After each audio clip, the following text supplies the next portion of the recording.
ఈ మధ్య ఒక ఇంగ్లీష్ పదం బాగా వింటున్నాను. అదేంటంటే క్రేవింగ్స్ అంట. ఈ క్రేవింగ్స్ అనే పదం ఇంతకు ముందు ఎప్పుడు వినేవాళ్ళం అంటే లేడీస్ ప్రెగ్నెంట్ గా ఉన్నప్పుడు వాళ్ళకి క్రేవింగ్స్ వస్తాయి అని వినేవాళ్ళము. వాళ్ళు తినాలనుకున్నది తినకపోతే పుట్టబోయే బిడ్డ బొట్టు పచ్చిగా ఉంటుంది, చీము పడుతుంది అని నమ్మేవాళ్ళు. ఇంకొకటి ఏంటంటే పుట్టబోయే బిడ్డ చొల్లు కారుస్తూ ఉంటాడు అని నమ్మేవాళ్ళు. ఇప్పుడు ఏంటో తెలుసా, లేడీస్ కి పీరియడ్స్ వస్తే కూడా క్రేవింగ్స్ వస్తాయంట.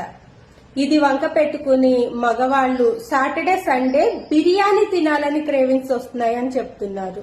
ఇంకొకటి ఏంటంటే పిల్లలు ఏదన్నా తినాలని అనుకుంటే డైరెక్ట్ గా అడగట్లేదు, నాకు అది తినాలని క్రేవింగ్స్ ఉన్నాయి మమ్మీ అని అడుగుతున్నారు.